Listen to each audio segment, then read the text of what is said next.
Bonjour à tous, j'espère que vous allez bien et bienvenue dans ce nouvel épisode des Voix de l'Art. Le mois de mars est déjà terminé, j'ai l'impression qu'il a été super rapide mais en même temps interminable. Je vais donc vous faire un petit bilan culturel de tout ce que j'ai pu faire. Ce mois-ci, j'ai surtout fait les dossiers pour mon master, mais j'ai quand même eu le temps de faire des petites sorties qui étaient quand même pas mal, donc je vais vous parler de tout ça. Tout d'abord, je voulais vous parler du département d'art de l'Afrique au musée du Quai Branly qui conserve 70 000 objets. C'est énorme.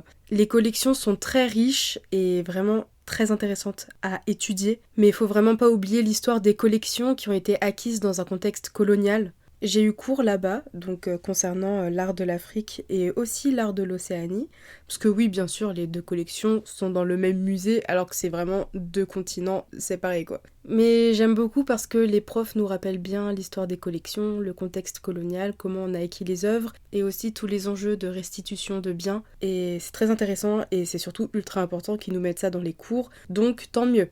Juste pour info, donc les collections, que ce soit en Afrique ou en Océanie, ça commence dès le 19e siècle par les Français mais aussi les Européens en règle générale. On appelle ça des expéditions bien sûr, qui étaient à but scientifique bien sûr. Et donc parmi ces nombreuses missions de collecte, il y en a une qui est quand même assez connue, c'est la mission Dakar-Djibouti. Donc si vous voulez au moins vous renseigner sur celle-ci, c'est très intéressant. Et il faut pas oublier qu'on a aussi de nombreux artistes qui étaient des collectionneurs d'œuvres ethnographiques, entre guillemets. Parce que au 19e siècle, surtout fin 19e, début 20e, on voit que les artistes sont influencés par des formes qu'on retrouve dans les arts africains, océaniens, américains. Et ça, c'est un sujet que je trouve ultra intéressant. On pourrait en parler pendant des heures et pourquoi pas même faire un épisode de podcast là-dessus. Mais là, je vais pas développer, mais il y a tellement de choses à dire. En me baladant dans les salles du musée aussi, j'ai trouvé une petite salle où dedans il y avait plein de bijoux du Maghreb et j'ai adoré. En tant que franco-algérienne, j'ai trouvé ça super intéressant de pouvoir m'instruire dans les musées, même si ça fait un peu bizarre de voir des objets que mon père a pu voir dans son quotidien. Aussi, pour information, au Quai Branly, il y a l'exposition Au fil de l'or à absolument aller voir. Bien sûr, je ne suis pas encore allée la voir, ce sera pour avril, et je vous en parlerai dans le bilan prochain. Et n'hésitez pas à aller au Nocturne le jeudi soir. C'est trop cool de pouvoir faire une petite sortie après le travail, et c'est moins bondé que le week-end. Et aussi au Quai Branly, les jardins la nuit ont vraiment une ambiance différente. Ensuite, j'ai eu cours à l'Opéra Garnier qui a été inauguré en 1875 et fait par Charles Garnier, logique. Le lieu est magnifique, que ce soit sa façade, bon là elle est en travaux, mais que ce soit son architecture extérieure ou intérieure, je vous invite vraiment à visiter le lieu, même si vous n'y allez pas pour l'opéra, vous pouvez juste prendre un billet pour visiter et c'est gratuit pour les moins de 26 ans bien sûr. Par contre si vous pouvez y aller en semaine, allez-y, parce que j'ai eu cours le samedi matin et c'était terrible. Après on reste quand même facilement éblouissable par l'architecture, mais c'est vrai que le monde à chaque fois ça gâche un peu la visite. Je vous conseille aussi sa page Wikipédia parce qu'elle est ultra complète. Vraiment, c'est trop intéressant et il y a plein de photos et c'est trop cool. D'ailleurs, j'ai une petite anecdote, il y a bien des égouts de l'Opéra de Paris, enfin plutôt une sorte de nappe phréatique qu'on retrouve donc dans Le Fantôme de l'Opéra. Et cette nappe d'eau a dû être asséchée en 1862 pour la construction des fondations. Et pour assécher toute cette eau, il y a des pompes à vapeur qui ont travaillé pendant 5 mois jour et nuit. Après, bien sûr, cette nappe, elle se re-remplit, mais ça sert de réserve d'eau en cas d'incendie, et c'est aussi un lieu d'entraînement pour les pompiers de Paris. Ensuite, je voulais vous parler du département de peinture française au musée du Louvre, parce que j'ai eu vraiment un gros coup de cœur. J'ai eu cours dans les salles pour étudier la peinture au XVIIIe siècle en France et j'avais jamais réellement étudié ces œuvres-là. Bien sûr, je connaissais Fragonard, Chardin, tout ça, mais j'avais pas vraiment étudié les œuvres. Ce département, il est souvent fermé lorsqu'il manque de surveillants. Là, j'ai pu avoir cours là-bas et ça a été vraiment une révélation. Enfin, j'ai adoré. Je parle pas de tout le 18e, bien sûr, j'ai mes petits favoris, et c'est surtout la peinture sous la Régence. Donc après la mort de Louis XIV, on a vraiment, comme à chaque changement politique ou à chaque événement, on a un peu un changement de style dans l'art. Et donc là, on a un relâchement. Enfin, un relâchement à une période où en fait, on est un peu plus libre. On utilise vraiment des sujets plaisants, galants. On a plein de détails, vraiment, des décors foisonnants. et des couleurs pastel. Et vraiment, c'est ce que j'adore. Et c'est ce qu'on a avec Lancret, Watteau, Fragonard, Chardin. Voilà, c'est vraiment, j'adore. Je retourne sur l'architecture, c'est vrai que ce mois-ci il y en a pas mal parce que j'ai eu mes cours d'architecture donc j'ai découvert plein de choses. Et cette fois-ci je voulais vous parler du Castel Béranger. En fait j'ai eu cours dans le 16e arrondissement et on a étudié par exemple l'architecture Art Nouveau. Et déjà lorsque j'ai eu cours à Orsay, je suis tombée amoureuse de l'Art Nouveau, je me suis dit ok, si plus tard j'ai de l'argent et que je peux vraiment faire la déco que je veux chez moi, ce sera de l'Art Nouveau. Mais là vraiment en voyant la façade du Castel Béranger, c'est bon. Je suis sûre et certaine de ce que je veux plus tard. Donc rapidement, le Castel Béranger, ça a été fait par Hector Guimard dans les années 1895-98, donc vraiment fin du 19e siècle. Et donc Hector Guimard apporte l'art nouveau avec le Castel Béranger en France. Et vraiment, j'aime énormément ce style. Déjà, j'aimais beaucoup le rocaille et les ornements maniéristes. Donc voilà, vraiment pour remonter le temps. Donc j'allais forcément aimer l'art nouveau. L'art nouveau, vraiment, c'est un style avec des jeux de courbes, de contre-courbes. On a beaucoup d'inspiration, de végétation, de fleurs. Vraiment, c'est trop beau. Et donc on a étudié le Castel Béranger et puis d'autres façades Art Nouveau aussi et plein d'autres choses. Et c'est vrai que non, c'est vraiment beau. Je vous conseille vraiment de vous balader dans Paris, regarder l'architecture et en général, il y a des petites affiches qui vous expliquent un peu l'histoire et le style des façades. On continue avec le musée des arts et métiers, parce que je crois que j'y étais jamais allée de ma vie. Et donc ça a été vraiment une très belle découverte. Donc c'est toujours dans Paris, bien évidemment. Et ça a été créé en 1794, c'est une idée de l'abbé Grégoire. Donc en fait, le but c'était de présenter des œuvres ou les avancées technologiques de l'époque pour les montrer donc aux ingénieurs, aux ouvriers, pour aider à la formation et à la diffusion de ces techniques. Et le musée est rattaché au Conservatoire national des arts et métiers qui forme encore aujourd'hui les ingénieurs. Ensuite, on sort enfin de Paris pour Angers, où j'ai passé quelques jours. Bon, Angers, c'est une ville que tout le monde connaît, bien sûr. Elle a une grande histoire depuis l'Antiquité, où elle était un oppidum gaulois, ensuite même importante sous l'Empire romain. À partir du Moyen-Âge, il y a eu toutes les histoires du comté d'Anjou, des Plantagenets, donc ça oscillait entre la France et l'Angleterre. Et la ville a été intégrée au royaume de France au XIIIe siècle. Petite anecdote, le Grand Théâtre d'Angers, qui a été inauguré en 1871, est une des plus anciennes salles de spectacle encore en activité en France. Et Angers est la 18e ville la plus peuplée de France, et franchement on dirait pas. Enfin, je m'explique, attendez. On y allait donc mi-mars et il faisait très beau. Et franchement, le dimanche, ok, on a vu qu'il y avait des gens, il y avait de la vie.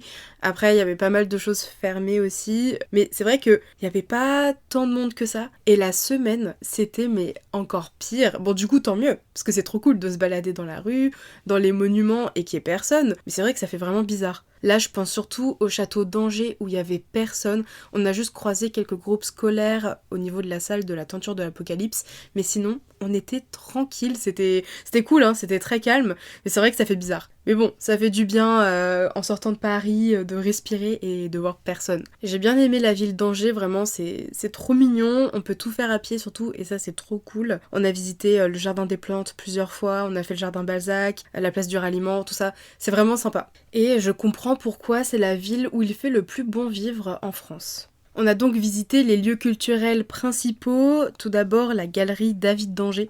La galerie David d'Angers, comme on la connaît aujourd'hui, elle se situe dans l'ancienne abbaye Toussaint. Elle a été ouverte en 1984 et avant, elle avait lieu dans le réfectoire du musée des Beaux-Arts. La collection, elle est constituée de dons de l'artiste lui-même originaire d'Angers. Il s'est appelé David d'Angers pour se différencier de Jacques-Louis David. Et il y a ensuite eu des dons faits par sa famille après sa mort. Les collections sont composées principalement de plâtre, qui est l'étape juste avant la coulure du bronze ou bien la réalisation du marbre. On y trouve par exemple le plâtre du fronton pour le Panthéon de Paris, dont je parlerai après. En tout cas, le lieu est vraiment trop beau, c'est très reposant aussi, c'est très lumineux. J'adore vraiment lorsqu'on a une salle avec plein de sculptures blanches. C'est comme la cour Marly ou la cour Puget au Louvre, c'est tellement reposant. Ensuite, après avoir mangé local, c'est-à-dire une poutine, on est parti aux Beaux-Arts. Et si vraiment vous avez l'opportunité de vous rendre aux Beaux-Arts de la grande ville la plus proche de chez vous, faites-le. Je pense que c'est vraiment les meilleurs musées, les Beaux-Arts, parce que ça regroupe énormément de périodes différentes, avec énormément de médiums aussi.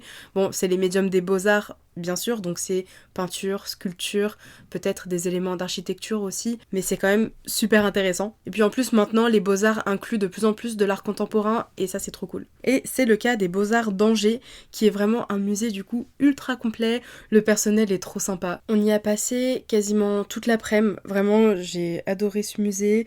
Il y a des petits éléments de médiation qui sont faits qui sont trop cool.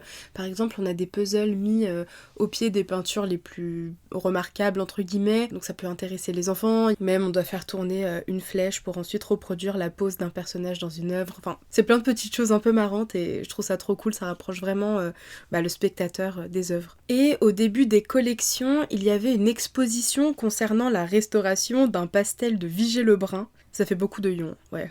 Et j'ai beaucoup aimé voir comment les musées de province, même si ça reste un musée des Beaux-Arts, donc ce qui est énorme, comment ils font pour faire une exposition concernant une œuvre. Parce que c'est vrai que je suis habituée du coup aux expositions du Louvre, comme Revoir Watteau, Revoir Van Eyck. Et donc là, c'est vrai que c'était intéressant de voir comment ils ont fait, comment ils ont procédé.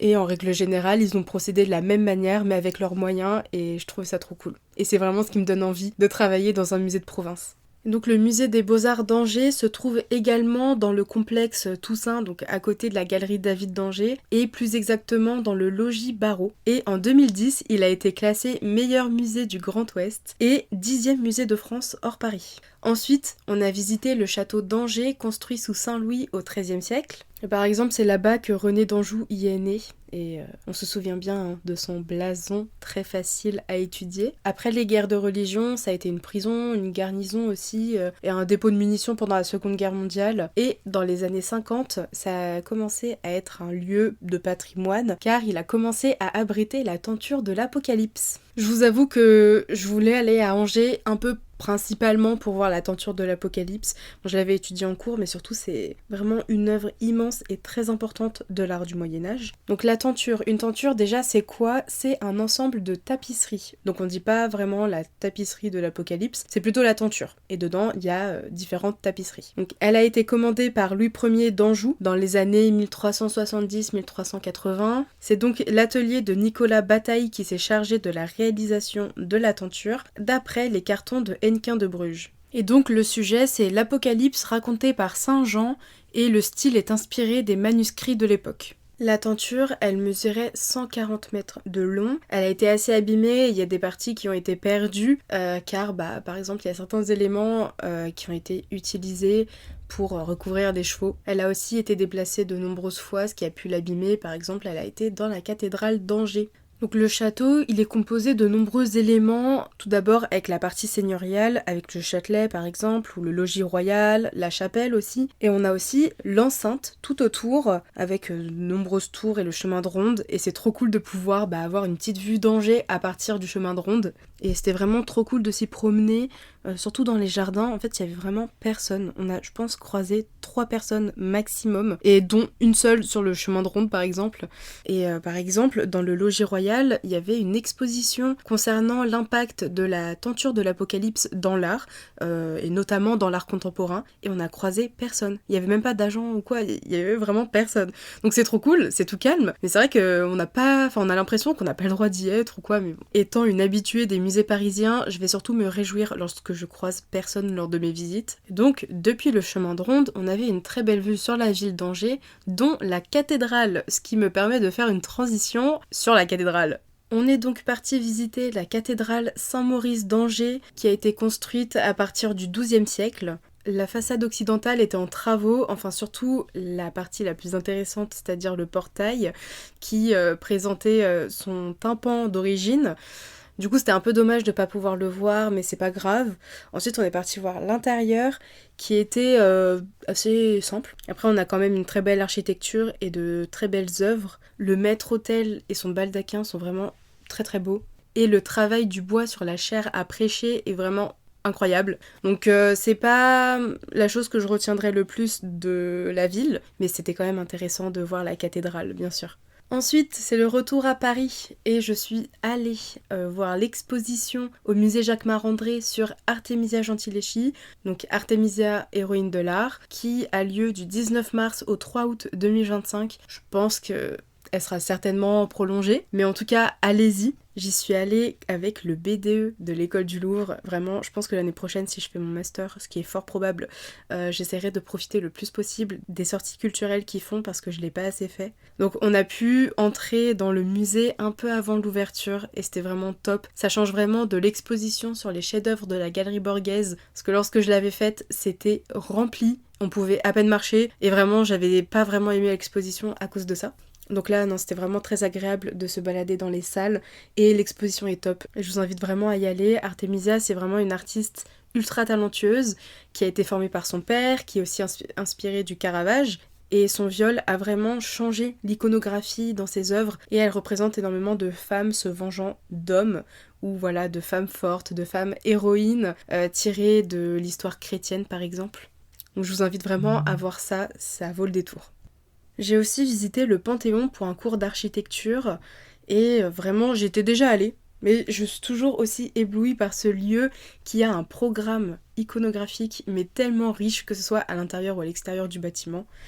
Et donc rapidement, le Panthéon, je pense que vous le savez, c'est une nécropole, c'est inspiré du Panthéon de Rome. À l'origine, c'est une église qui a été rénovée par Louis XV.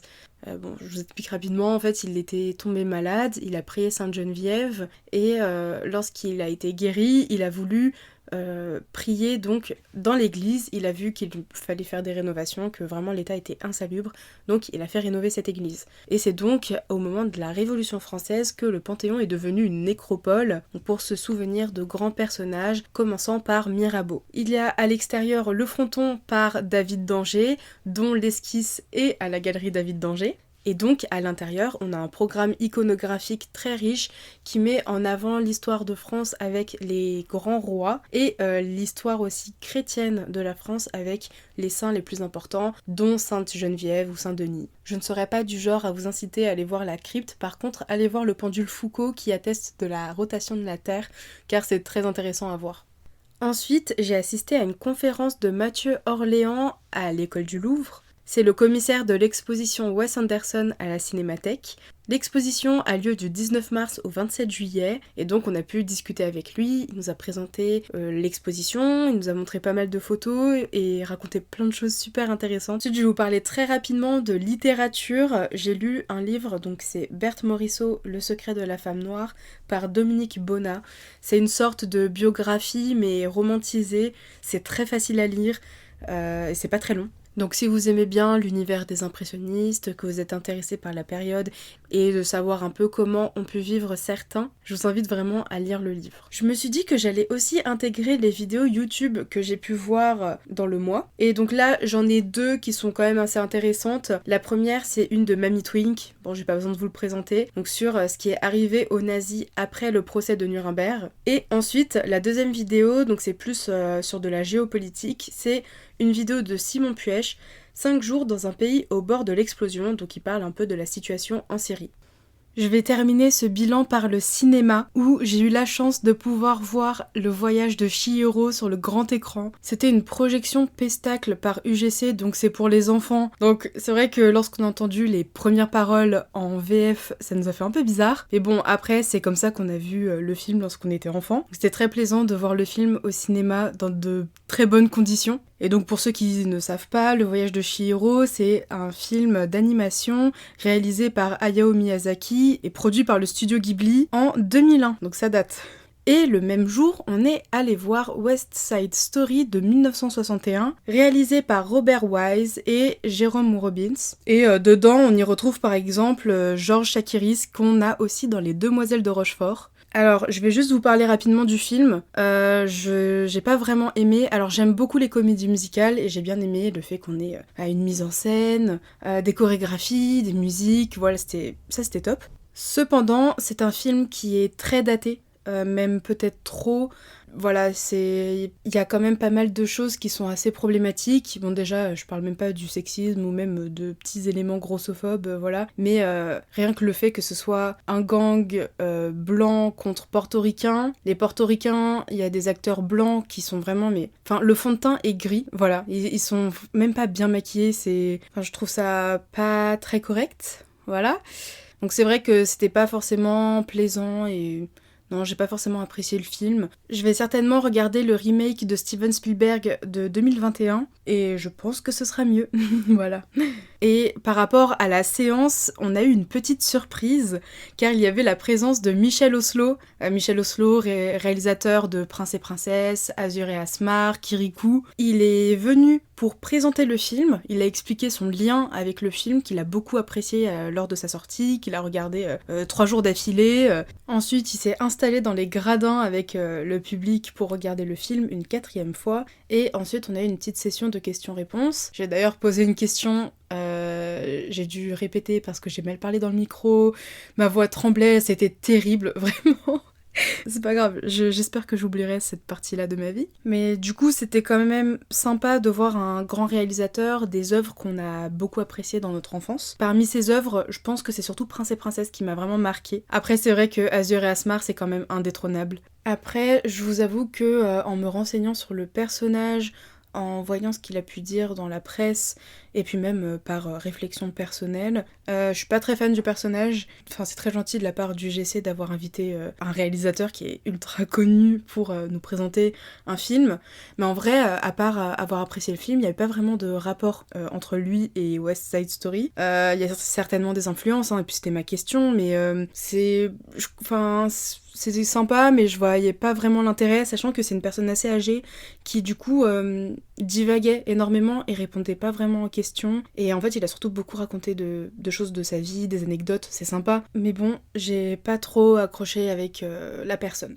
Voilà. Qui dit mois de mars dit le début des beaux jours et du grand soleil. Et donc avec des copines on s'est baladé dans Paris et on est passé devant la Tour Eiffel et ça faisait tellement longtemps. Donc je vous laisse cette petite photo. J'espère que cet épisode vous aura plu, qu'il vous aura donné envie de visiter des musées, faire des expositions ou bien des petites sorties. Et on se retrouve très bientôt pour un épisode assez spécial que j'ai très hâte de vous montrer. Et donc, à très bientôt pour un prochain épisode des Voix de l'Art.